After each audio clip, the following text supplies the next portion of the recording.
What is up, everybody? It's your boy Jalen, and welcome back to the Locker Room Podcast, the number one podcast in the world for former athletes to engage in conversations about the difficulty of transitioning out of a highly committed sports lifestyle and into normal life.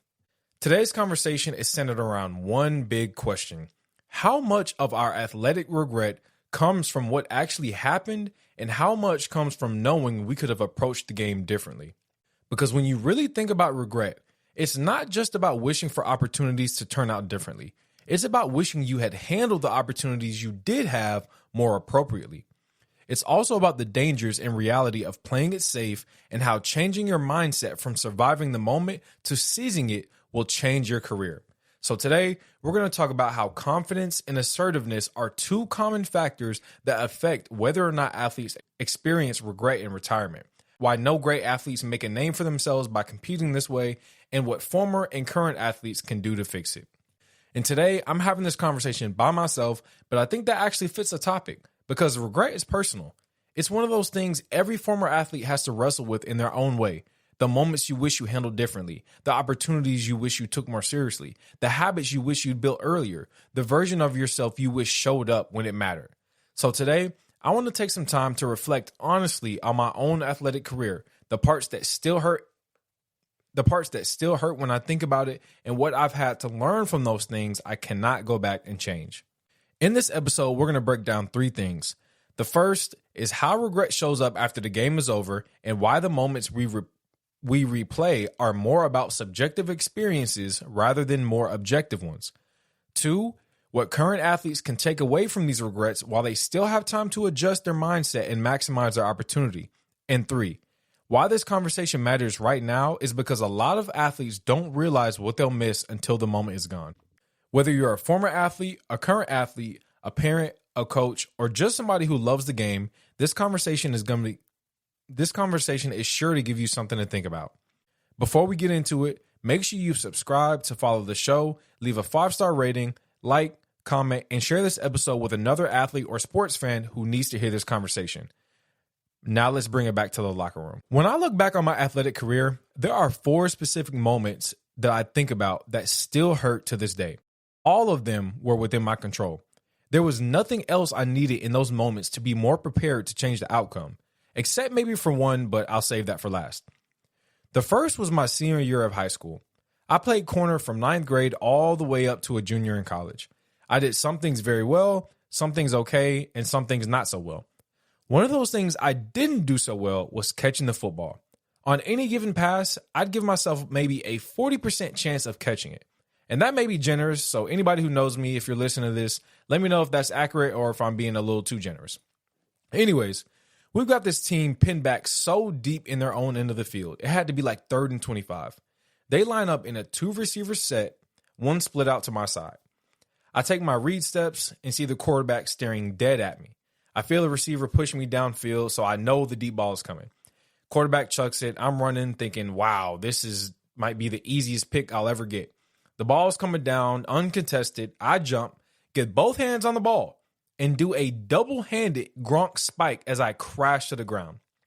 When you're out on the field, you don't really hear much from the stands, but I didn't need to that day. That was the most embarrassing moment in my sports career by far. And the others are bad, but I'll let you be the judge of that. The second moment from my career I still think about is what would be my second year in college when I was at Georgia Military College. It was our spring game, and it was a pretty exciting time for me and some of the other guys who weren't any big names or talents that shocked you, but we could still be an asset. There were a lot of off-the-field issues that I would probably have to talk about another day because the more I talk, the more I realize you all know nothing about my early college years, which were wild to say the least. Anyways, the spring game is here after a long semester filled with daily 5 a.m. wake-ups and mandatory lights out at 11 p.m. I've been having a decent spring up to this point, even getting plenty of extra sessions in solo or with some other guys. At this point in my career, I haven't played an actual football game in over a year. And anyone who's played football in college or even high school knows the spring games are always a little more intense than practice because it's supposed to emulate a game atmosphere. That wasn't an issue for me. Similar situation to before. Line up, get a single receiver to my side, take my read steps, quarterback staring me down, receiver pushing me downfield, so I open and run. Two small mistakes that affected the outcome of this particular moment. The first mistake, to my fellow footballers, as a corner, when you're in cover 3 with a single receiver and he goes deep, what does the coverage convert to? If you said man-to-man, you are correct. I got that part. However, in man coverage, do you turn to the ball or to the receiver? If you said into the receiver, you are correct. So the quarterback throws the ball. I had him absolutely blanketed over the top, and I'm forcing the receiver to the sideline, so he tries to hit him back shoulder. He does throw it back shoulder, but it's underthrown. I made a beautiful, crispy zone turn. Broke on the ball, barely got 2 hands on it as I'm trying to keep my feet in bounds and make this great play. And got the pass breakup, next play, whatever. Here's why it haunts me so much. The second mistake was that because I did not man turn in the beginning, that zone turn, the crispy zone turn, took a half second longer. We all know football is a game of inches. Although I did end up getting a good break on the ball, imagine if I had man turned, saw the ball through the receiver, and then got a crispy man turn. It definitely sucked in the moment because it was literally right at my fingertips, but I put myself a step behind. The third moment is one that will definitely give me a little anxiety if I'm not careful and divert my thoughts to something else. It was my senior year at Morehouse. We have a track meet at Clark Atlanta. I ran the 200 and 400 that day, and I still had the 4x4 on the B team. 400 was bad, no sugarcoating it. 200 was decent. So I'm looking to redeem myself. And anybody who knows, the 4x4 is a lot different than running the open 4, unless you're the first leg. Don't ask me how or why, but it is. I can't remember all the details, but I know that our main competition was Albany State, and our second leg got us in the first place. The third leg lost the lead by about 20, 25 meters by the time I got the baton. No exaggeration, I literally took off in a dead sprint, took off like a missile in that first curve, and we barely broke the straight, and I was literally already on it. But I slowed down to match him. Why would I do that? We were on the straight too, and that's the perfect time to pass. I thought, you know what? I'll slow down and pick it back up at the end. But the pickup never came. Not how I expected it to, at least. I was on his hip from the first curve to the finish line. They won, and we didn't. And to make it worse, I had just watched the A-team come back and beat Albany, and I had the opportunity to do the same and didn't have that dog in me. That was probably the worst part about it. Having the realization you're not a dog. Physically, sure, but not mentally. And you can't be a dog without both. I always lacked in that area, from a kid in rec ball all the way up to a senior in college. I'll talk more about that later. But the fourth and final moment isn't one specific event like these others were, but rather an entire season of my life. In my senior year of high school, I got a scholarship to play football at the University of Charleston in West Virginia. I had maybe one or two others, and that was by far the best opportunity for me. I'm going to try to make a long story short here, but I got up there, had a pretty decent summer with workouts and practice, but like most freshmen, I was running at like 5 or 6 on a depth chart. I think it's important to point out that I had never smoked or drunk seriously up to this point in my life. Anyways, we're going through the season. Injuries are happening left and right in the corner room or in the DB room. I went from barely running with the 3s to switching out with the 1s by the 3rd or 4th game of this season. The 5th game I'm starting, and I went on to start like 2 or 3 more games after that. If I'm not mistaken, I was one of 2 true freshmen that season, and I had just turned 18 right before the season started. After one of these games, I go to a teammate's house party. At the party, one of them handed me a cup of which I did not know the contents, and I had a blunt for the first time. That was followed by frequent smoking and occasional drinking for the rest of the season. Unfortunately, that led to my addiction to weed and chronic class skipping, which resulted in me being placed on academic probation after my first semester.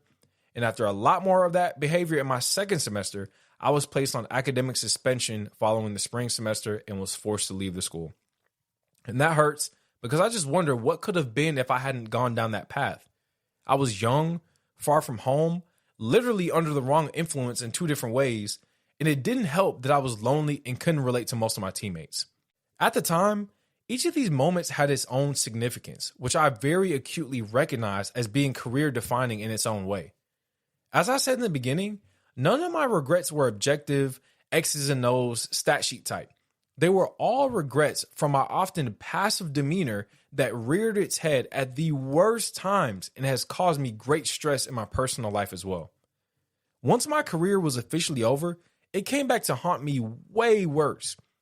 I went over this in season 1, so I won't reiterate too much, but during that slow season after sports and before work, I would have constant replays of these moments over and over again. It's hard for me to look back and say I was fully prepared and fit for any challenges that presented themselves to me because mentally, I wasn't. I lacked confidence. I lacked swag. I didn't really know who I was, which affected that. I didn't have that dog mentality that it takes to separate yourself from your peers in competition. I worked hard. There weren't many people who outworked me and still don't. But the proper preparation requires you to look at yourself as an entire athlete. You have to look at where you are now and where you want to be. I looked at all the highlight videos, all the workout videos, all the drills, all that. But what I didn't realize until much later after my career was over is that although the top athletes are extremely physically gifted, it's their mind and mindset that take them over the top and make them stand out amongst standouts. Not to make any excuses for all the opportunities I missed, but I didn't really mentally mature until I was about a senior in college. And even then, I still had work to do. But if you remember, I talked about that last season. Part of what sucked was that everything started to click as it was all coming to an end. What has helped me from not beating myself up about what's happened in the past is acknowledging that if some of these moments were different, I may not have met my wife. I may not have my beautiful children or the life I have now. I may not have the same relationships or have learned what I've learned about the game, about life, and about myself. I also have to acknowledge the reality that even if I had made some of these plays, that doesn't guarantee my future will look any different. The greatest thing that has helped me is trusting God that He will use my past to transform my future. Of course, these things affected my transition out of sports. Having the chance to openly and honestly reflect on all these things I've mentioned here, and more I'm not remembering, brings up the harsh truth that my shot at being a pro was short anyway. It takes a lot of things going right for an athlete of any sport to become a pro. It takes an unquantifiable number of hours of hard work and dedication to get your body, your mind, and your attitude to that level. It takes favor.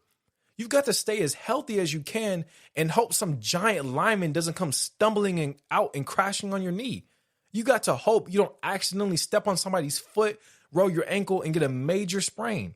You got to hope the timing of your path isn't blocked by someone else with the same dream who just happens to be better than you, despite all your hard work, effort, and favor.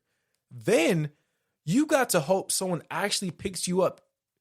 Even if everything goes right and you make it to that peak, someone else who hasn't been in your shoes has to deem whether you are worthy of a spot or not. My regrets have helped me to be more grateful for what I've accomplished.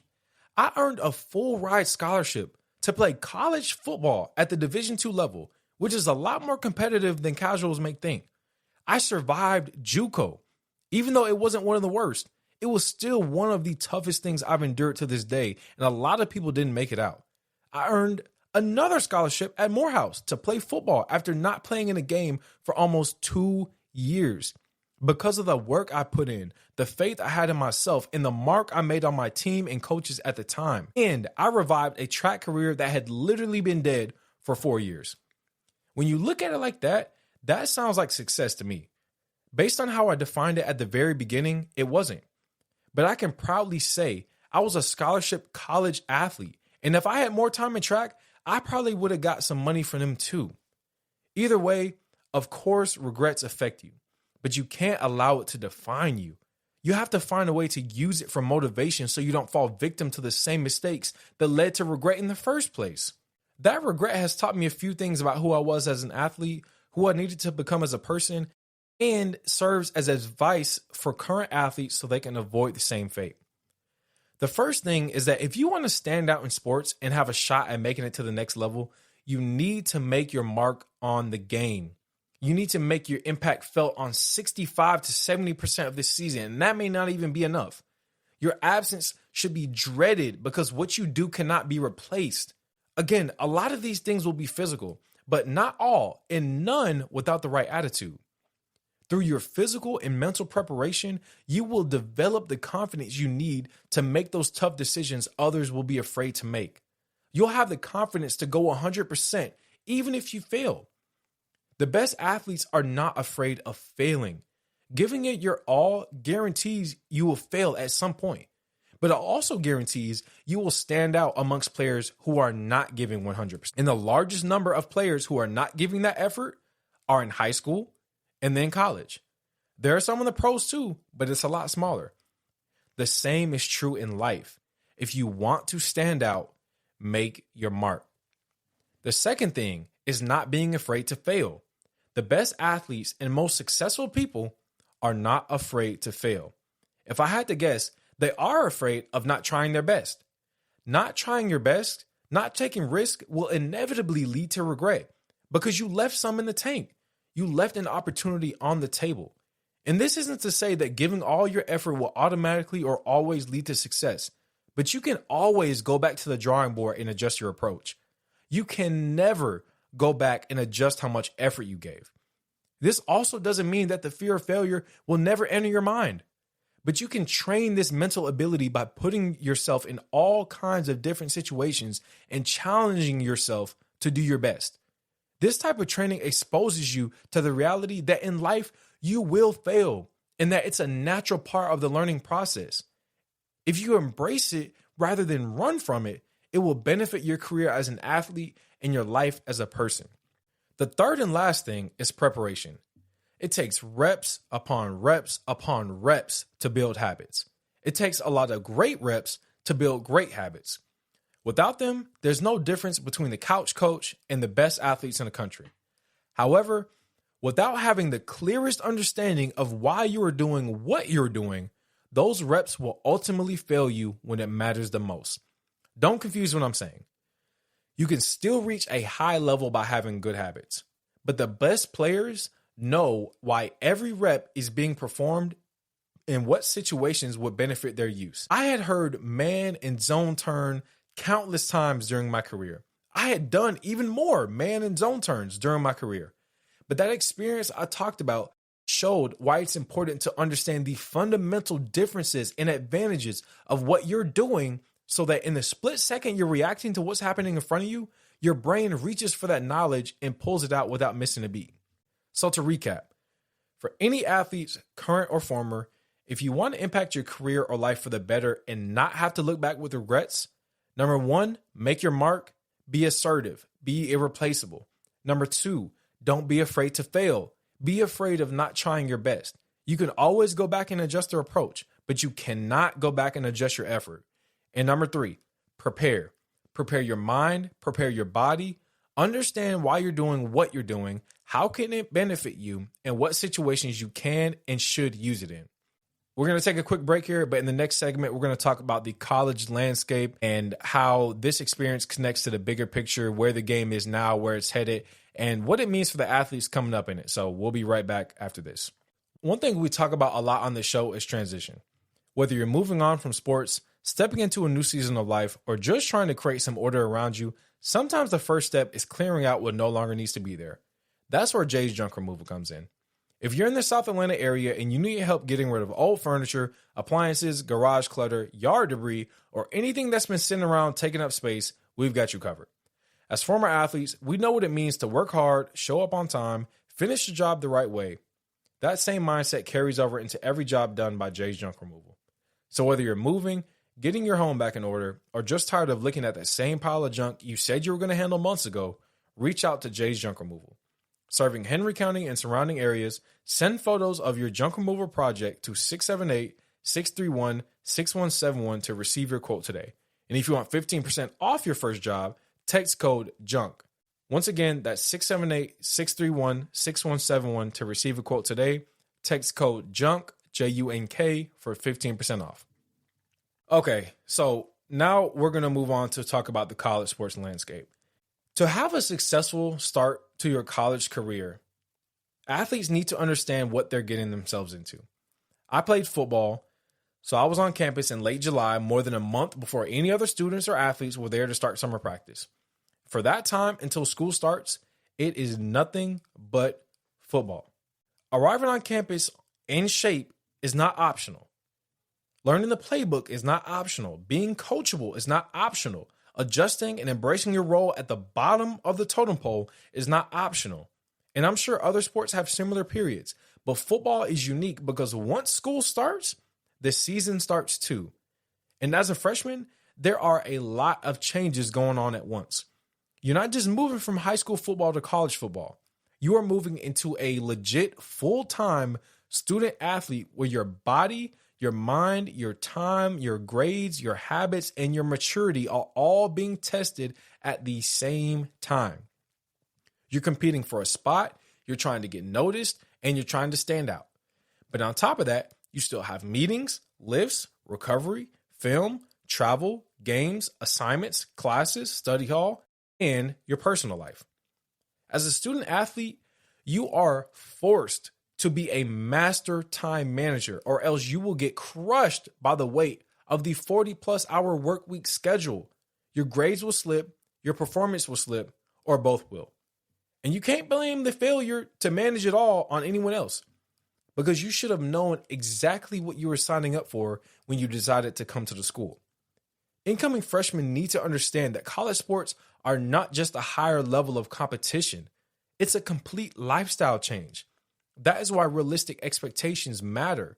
A lot of freshmen come in from being the best player on the high school team, but college not only shows you that there's levels to it, it forces you to prove that you can handle the full weight of being a student athlete.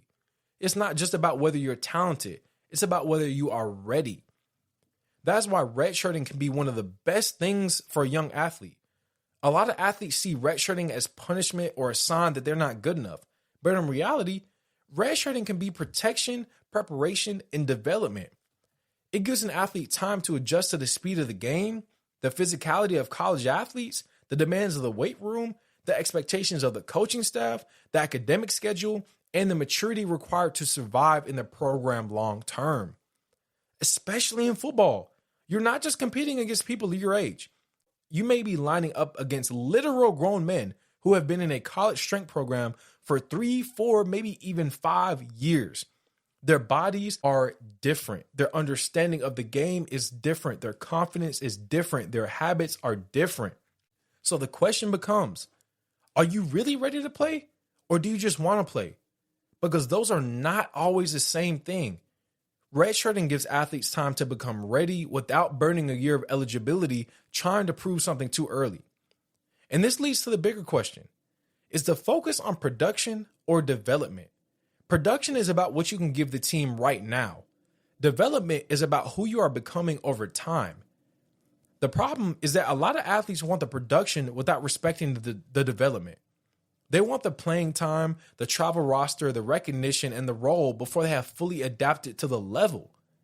But if you rush yourself onto the field before you're ready, you may sacrifice your confidence, your health, your grades, your development, or your long-term opportunity.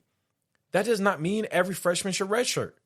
Some athletes are ready right away. Some are physically mature, mentally sharp, academically disciplined, and prepared for the moment, all that.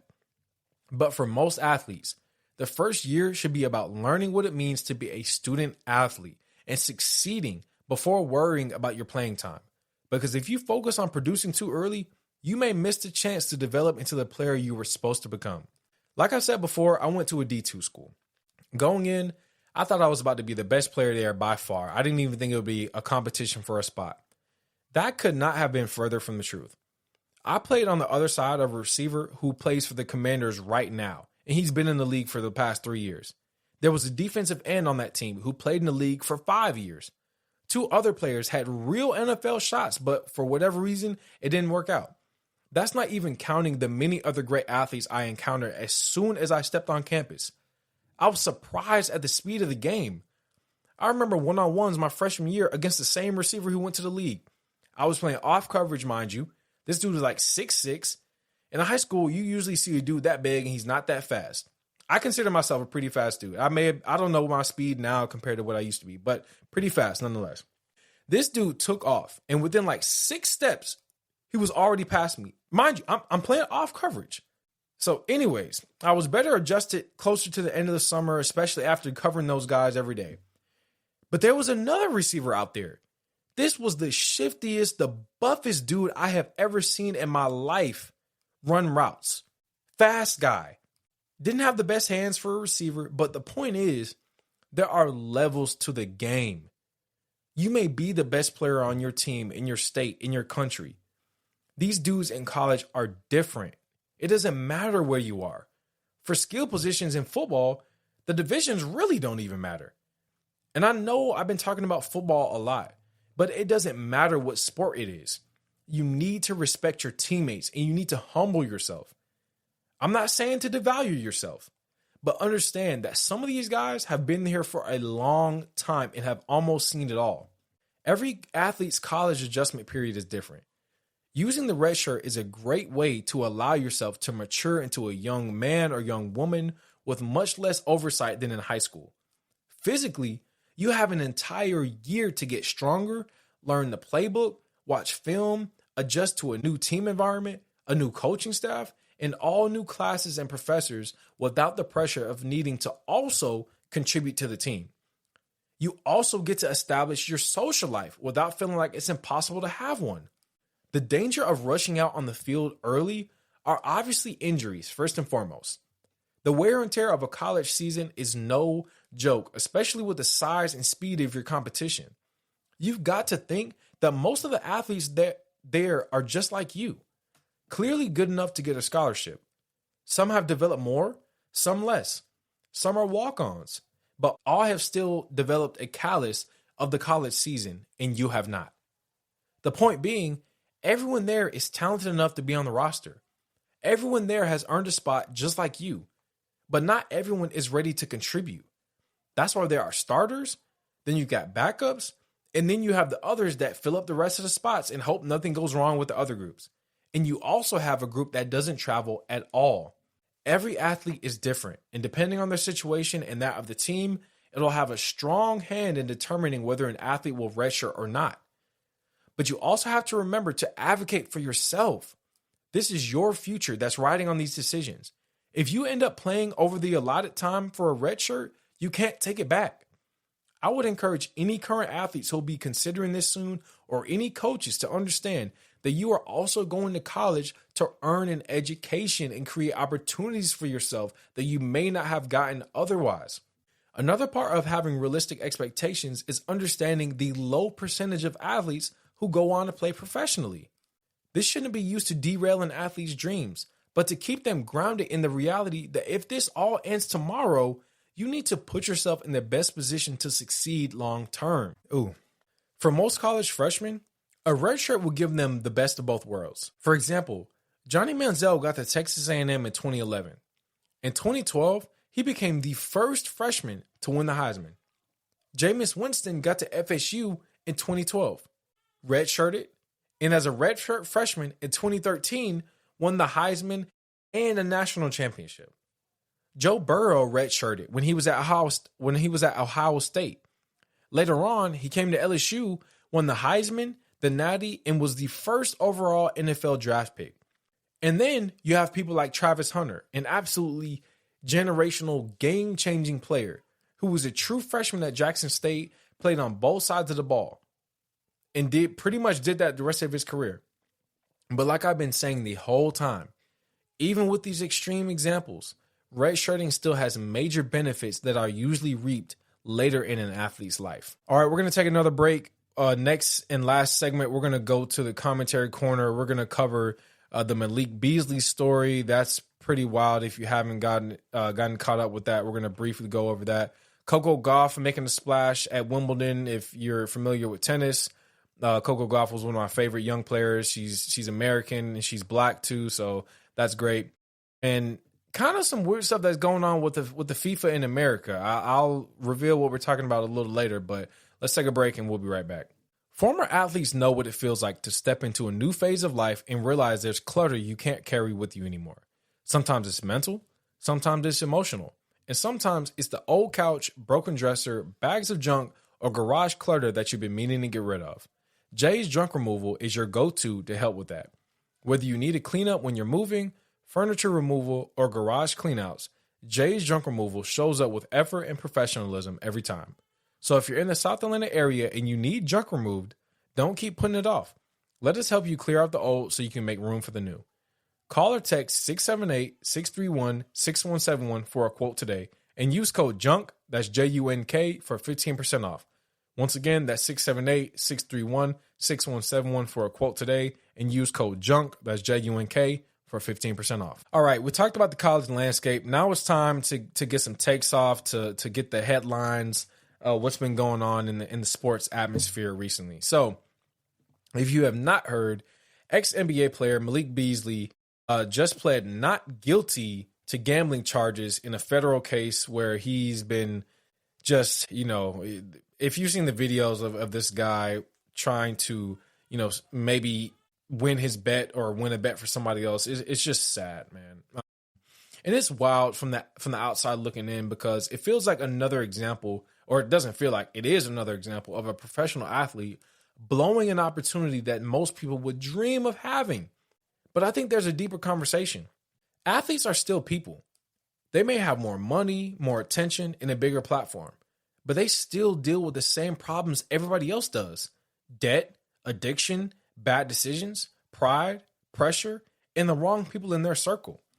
The difference is that their mistakes happen in front of the whole world. And when you add sports gambling into the conversation, which we talked about that last episode, it gets even more complicated, because the sports world is making billions with a B off betting culture. Betting lines are everywhere. I was just talking to my wife about this. There used to be states that wouldn't even consider gambling, and now it's legal everywhere. Pre-game shows talk about the odds of players winning. Apps make it easy to gamble from your phone. Fans aren't even just watching the games anymore. They're just, all they care about is a player's stats, because money's attached to it. So if these allegations are true about Malik Beasley, not only, unfortunately, does he have to be held accountable. Well, it's not really unfortunate, but he just needs to be held accountable. And everybody else does too. Terry Rozier, similar case going on. You can't manipulate the game, man. We need some integrity. And at the same time, we have to be honest about the industry behind it.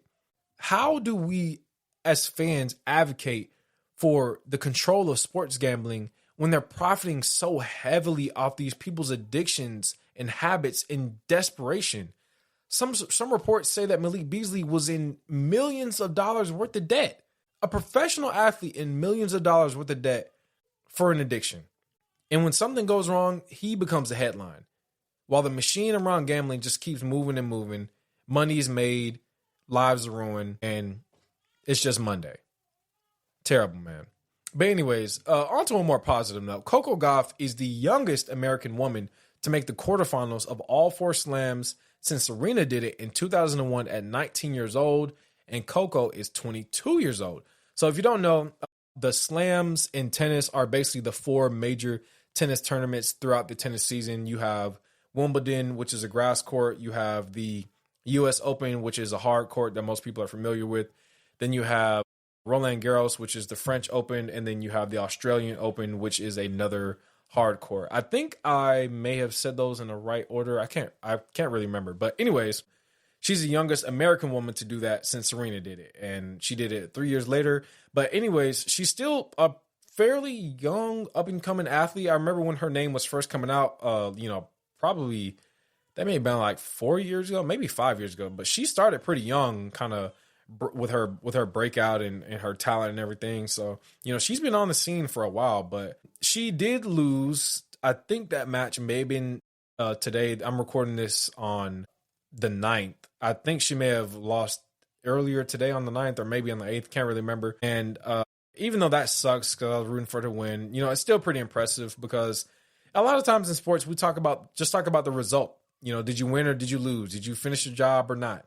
But this matters to her. It matters. It should matter to us too, as Americans and as sports fans, sports watchers. She became the youngest American woman to reach the quarterfinals at all 4 Grand Slams since Serena Williams. And she has now put herself in rare air across the entire sport. And I think that brings up a bigger conversation too about how we develop athletes in America. We have so many gifted athletes in this country, but a lot of them get pushed into the same few sports: football, basketball, baseball. And I'm not saying those sports don't matter. Obviously they do. But when you look at sports that are recognized globally, like tennis and soccer, or even track, even though the marketing for it isn't as great, you start to wonder what America would look like if our athletic talent was spread out a little more evenly. Because we don't have a talent problem. We just have a distribution problem. If more kids were introduced to tennis, soccer, track, volleyball, swimming, even though volleyball and swimming, I don't know how popular those are across the world. But if those sports were treated with the same seriousness and resources and value as the big three, America could become even more dominant globally over the next 20 years. And Coco is just another reminder that we have the athletes. The question is whether we are putting enough of them in the right environments early enough to develop, especially in soccer. With the FIFA tournament coming to America and everything, we kind of briefly touched on this on the last episode. I don't know about you guys, but I've been super excited to see all the different teams. I've never been a soccer guy. You know, I grew up saying that soccer was for wimps and chumps and stuff like that. Obviously, that was another thing I've been incredibly wrong about because, you know, these dudes are, you know, insane. And I know the women play, I think, every 2 years in between this one. They kind of go back and forth every 2 years. You know, the American women's team is pretty good. But the same conversation about Coco with tennis, just imagine if all the athletes who just continually sat on the bench with these youth league football, basketball, baseball teams, why not just go try them in soccer or in tennis? Just try it out as a kid. You can always go back and try to play football or basketball or whatever. But come on, guys. Like, I know it may cost a little bit more startup money up front for tennis, but soccer, bro, there's a soccer field everywhere. Everybody knows somebody that, you know, plays soccer or teaches soccer or somewhere where they can play soccer. Like, there's fields all over the place. So, I don't know. But that leads right into the last topic we're going to cover in this commentary corner, is that Americans are not rooting for the American soccer team in America. And it's interesting because I understand America is a diverse country. Some people have family from other countries. Some people grew up watching another national team. Some people have cultural ties that make them support more than one country. And I don't think there's anything wrong with that. But what I do think is weird is that when Americans seem to take pride in not supporting America at all while they're in America. And I'm not saying you have to be blindly patriotic and support everything that America does, because extremes are never good, and that's not true. America doesn't always do great stuff. But you don't have to act like America is perfect. You don't have to agree with everything that's happening. But you can still have some level of pride when athletes are representing the country on a global stage. And that's the part that feels weird to me, because when you watch the World Cup, you see people from all over the world showing up with flags, jerseys, chants, and pride from where they come from. No matter how big or small the country is, they're not embarrassed to support their country. They're all in the streets doing whatever. Not that they're doing crazy stuff, but why do some Americans act embarrassed or ashamed to support America? To me, national pride doesn't have to mean arrogance, especially in sports. It doesn't have to mean I'm just blindly following the man or the system or whatever. It's just recognizing the moment and supporting the people who are representing where I'm from. You can criticize the country without rooting against the athletes. Like, they have nothing to do with, I think the issue is a lot of people are making it a political thing when it's just sports. It's not that deep. Like, and maybe I'm making it too deep. I don't know, but that just rubs me the wrong way when Americans aren't supporting America in these international tournaments. But I'm like, man, we can't just get some home country pride, whatever you want to call it. It's just sad to me. But before we leave the locker room, make sure you're subscribed and locked in for the next episode. If this conversation gave you something to think about, comment your thoughts and share it with another athlete. And remember, the game changed, but your story's still being written. Take care and God bless.